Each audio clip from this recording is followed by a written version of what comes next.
Middle class family में एक छोटे से नन्हे मुन्ने से लड़के का जन्म होता है। नाम रखा जाता है श्रेयांश।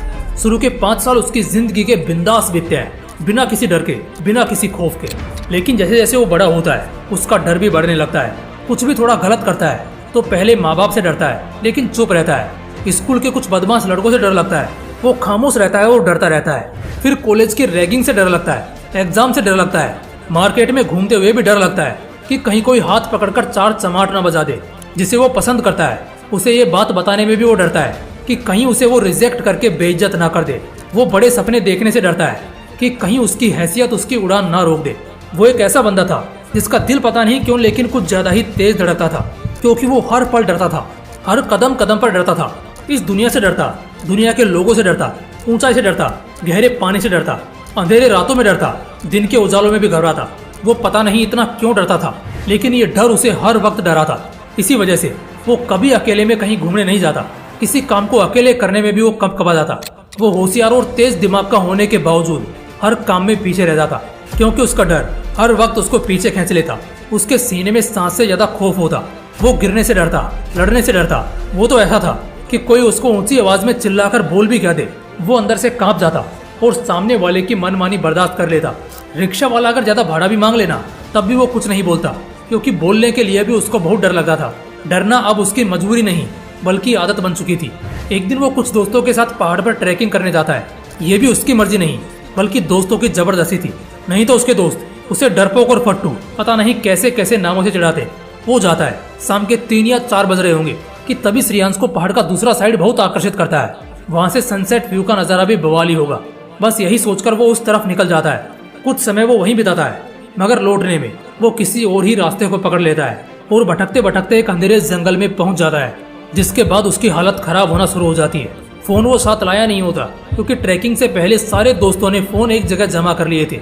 इस वजह से अब उसका फोन भी उसके हाथ में नहीं था।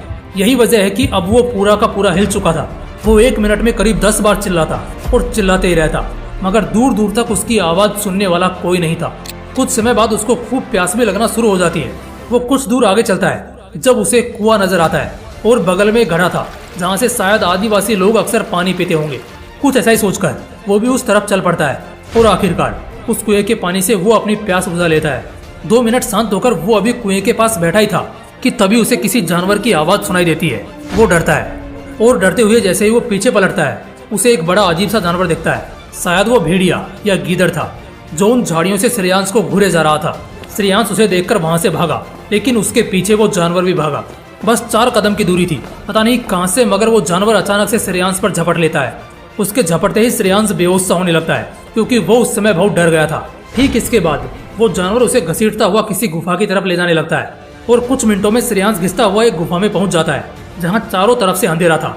अचानक वो होश में आता है और अपने आप को उस हालत में पाने के बाद उसके अंदर का डर अब 7वें आसमान पर पहुंच चुका होता है। उस घिरे हुए अंधेरे के बीच अब वो पूरी तरह खौफ से थर्राता हुआ पड़ा था। इसी बीच वो जानवर अपनी चमकती हुई लाल आंखों के साथ आगे बढ़ रहा था और तभी अचानक वो 1 सेकंड में श्रेयांश पर झपटता है।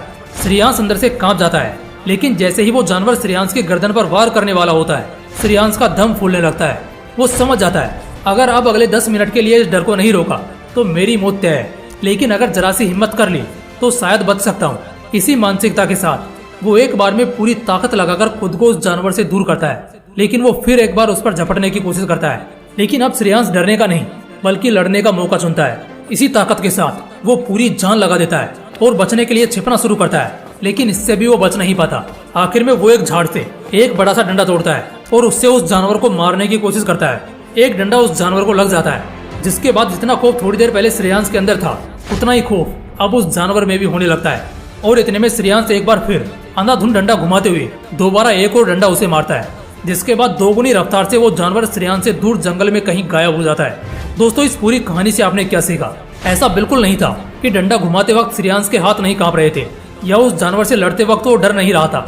दोनों चीजें थी, बस फर्क था तो बचने या मारने का। ऑप्शन भी थे तो सिर्फ 2, या तो लड़ने का या फिर मरने का। इंसान की फितरत भी यही है। जब तक उसकी जिंदगी में ऐसे हालात नहीं आ जाते जहाँ उसके पास लड़ने के अलावा कोई ऑप्शन बचता ही नहीं, तब तक वो डरता रहता है। श्रेयांश सारी जिंदगी डरता रहा, क्योंकि कुछ करने या आवाज उठाने की उसकी हिम्मत नहीं थी। लेकिन उस एक घटना ने उसे जीवन भर के लिए हिम्मत से कूट कूट कर भर दिया। और अब जब भी कभी उसके सामने किसी तरह की चुनौती आती है, पहले वो लड़ता है, बाद में सोचता है। वो आज भी इस बात का अफसोस करता है कि काश वो अपने पहले डर के सामने ही सीना तानकर खड़ा हो गया होता, तो कम से कम फिर उसे कभी डरने की आदत नहीं पड़ती। अगर डर से डरोगे तो हो सकता है उस पल के लिए शायद बच जाओ, लेकिन पूरी जिंदगी आजादी से जीने के लिए तरसोगे। डरना मना है, और ये बात जितनी जल्दी समझोगे उतना फायदे में रहोगे। जानता हूँ, मानता हूँ और समझता हूँ इस बात को कि हाँ, डर लगता है, कुछ बोलने में फटती है, गलत के खिलाफ जाने से डर लगता है, लेकिन जो इस डर को पार कर जाए उसे ही तो जमाने का हीरो कहा जाता है। हीरो कौन होता है? हीरो वो होता है जो अपने सामने आए प्रॉब्लम या चैलेंज से भागे नहीं, बल्कि उसे जड़ से उखाड़ फेंके, उसका सामना करे और उस चुनौती को हरा डाले। दोस्तों, डरना बहुत आसान है, लेकिन लड़ना मुश्किल लगता है। तभी तो इस छोटी सी जिंदगी में भी घुट घुट कर जीना पड़ता है। इसलिए डरना छोड़ो और लड़ना सीखो। डर को जड़ से निकाल फेंको और जिंदगी में कभी किसी से भी मत दबो। दोस्तों, अगर वीडियो अच्छा लगा तो इसे अपने डरपोक दोस्तों के साथ जरूर शेयर करना। बाकी मिलते हैं इसी तरह के एक और बवाल वीडियो के साथ। जय हिंद, जय श्री कृष्णा।